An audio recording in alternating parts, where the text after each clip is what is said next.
foi uma criança nos anos 90, certamente vai se lembrar disso aqui. Oi, eu sou o Goku. Dragon Ball Z.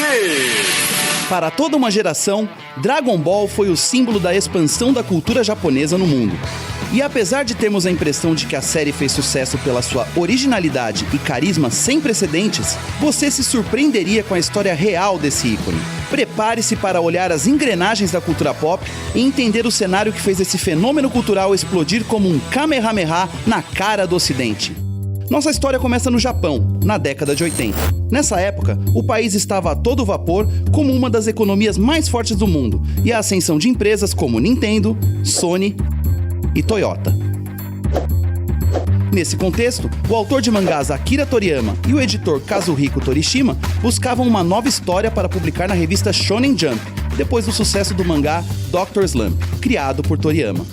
Durante uma conversa, Torishima soube que Toriyama gostava de trabalhar assistindo a filmes de artes marciais, em especial os filmes divertidos de Jackie Chan. O conselho dele foi simples: escreva um mangá de artes marciais. Foi assim que surgiu Dragon Boy. Isso mesmo, Boy. O mangá protótipo de Dragon Ball contava a história de um jovem lutador de artes marciais que acompanhava uma garota em uma jornada a um lugar distante, levando consigo uma esfera que continha dentro um dragão. Isso parece familiar? Com o sucesso de Dragon Boy, Toriyama começou a desenvolver Dragon Ball, misturando elementos do romance oriental Jornada ao Oeste, a inspiração tecnológica de Dr. Slump e a ação bem-humorada de Jackie Chan.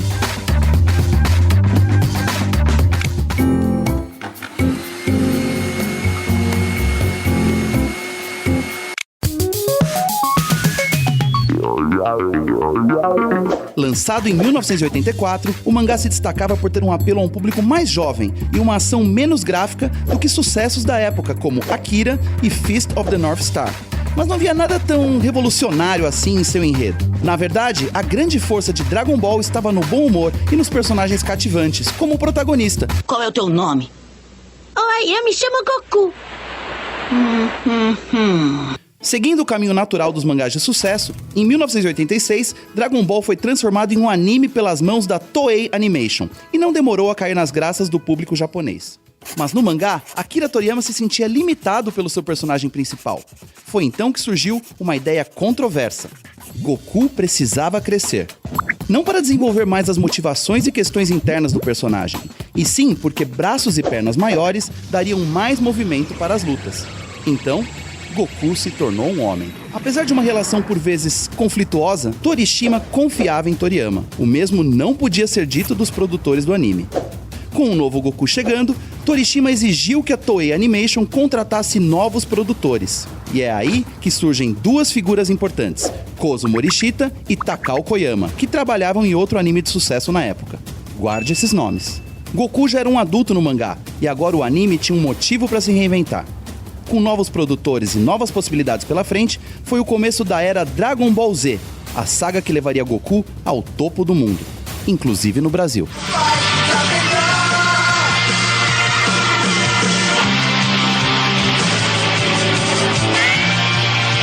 Versão brasileira Alamo.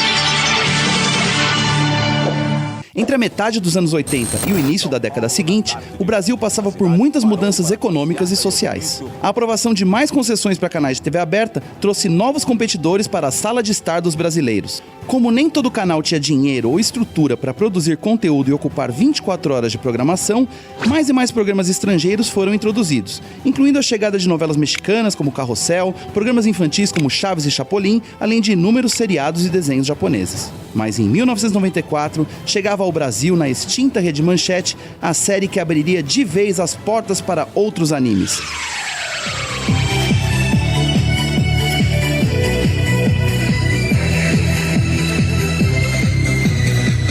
Saint Seiya, ou Cavaleiros do Zodíaco, que rivalizava com o Dragon Ball original no Japão e que havia sido produzido por ninguém menos que Kozo Morishita e Takao Koyama.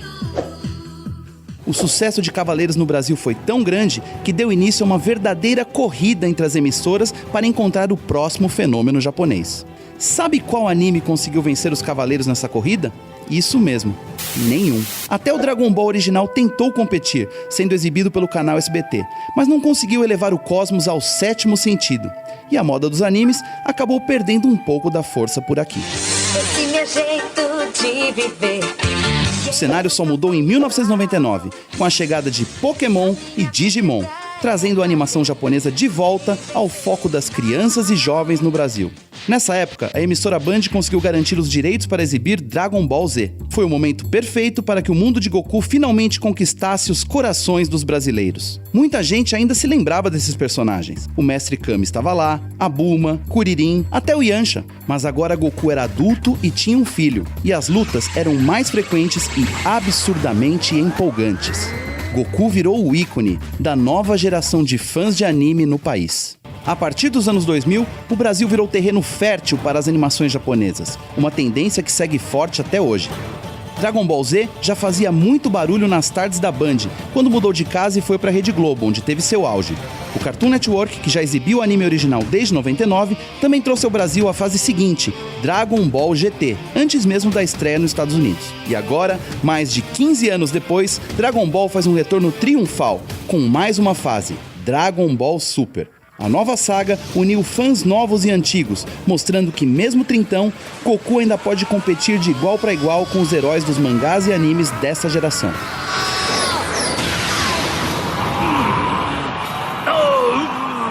Até aqui, parece que o sucesso de Dragon Ball tem mais a ver com as circunstâncias ideais do que com a qualidade do produto. Pode até parecer sorte. De outros universos. Não foi só você quem ficou mais forte, Frieza. Mas a verdade é que na maioria dos países ocidentais, Dragon Ball Z acabou se tornando líder de audiência, de uma maneira ou de outra. Como é possível que a série tenha tido a mesma sorte em tantos países, períodos e contextos diferentes? Porque, entre todos os produtos disponíveis, Dragon Ball Z sempre foi o principal responsável pela chegada dos animes ao público mainstream no mundo todo? Talvez a resposta esteja em algumas características da própria franquia.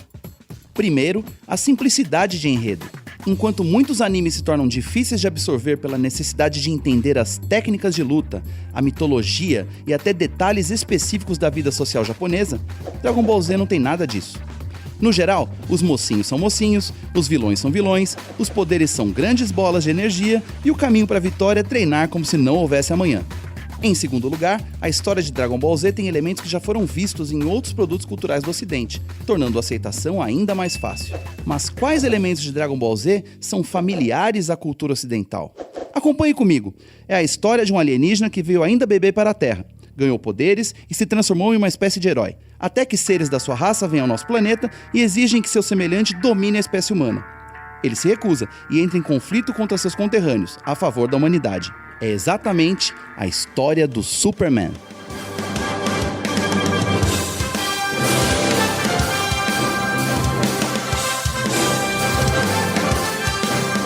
Eu não estou dizendo que Akira Toriyama se inspirou diretamente no Homem de Aço para criar a história do Goku, mas o fato é que os elementos-chave dessa história já tinham sido introduzidos e aceitos pelo grande público há décadas, tornando o entendimento ainda mais fácil. Além disso, Goku tem uma grande vantagem em relação a Kal-El.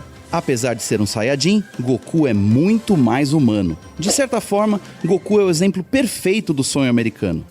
Um herói que se constrói com muito esforço, superando seus limites para vencer na vida. Se o sonho de muitas crianças era o de conhecer o Superman, que representa uma espécie de figura paterna, é a ingenuidade infantil de Goku que faz com que seus fãs se enxerguem nele. Ninguém quer ser salvo por Goku e seus amigos. Dessa vez, nós queremos ser os super-heróis. Nesse caso, Super Saiyajins.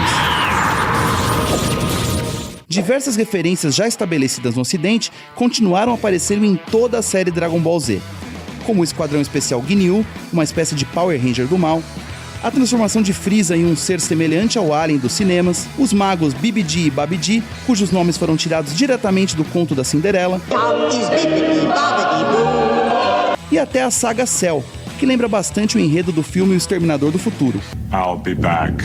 em que Trunks volta ao tempo para tentar parar a destruição causada por androides, com direito à franjinha igual a do John Connor e tudo. Essas são apenas teorias, mas a verdade é que Dragon Ball, e em especial Dragon Ball Z, foi um marco indiscutível na cultura japonesa e na cultura pop do mundo inteiro. Graças ao Goku, gostar de anime e mangá deixou de ser um hobby tão marginalizado. A influência de Dragon Ball Z é tão forte que pode ser sentida até hoje em centenas de desenhos, japoneses ou não. Obras recentes como Bleach, Naruto e One Piece bebem diretamente da fonte de Dragon Ball. E várias animações ocidentais ostentam traços similares às suas contrapartes nipônicas, como é o caso de Liga da Justiça, Jovens Titãs, Avatar e até Turma da Mônica Jovem. E o universo Dragon Ball continua evoluindo, com lançamentos como o último longa Dragon Ball Super Broly, que traz o vilão considerado um dos personagens mais fortes de toda a história. Mas não importa o que aconteça, o grande campeão dessa saga sempre vai ser o nosso querido Goku. E este é mais um capítulo da história de um herói que teve seu início inspirado na Jornada ao Oeste e acabou conquistando todo o planeta com sua força, carisma e sorriso tão resplandecente.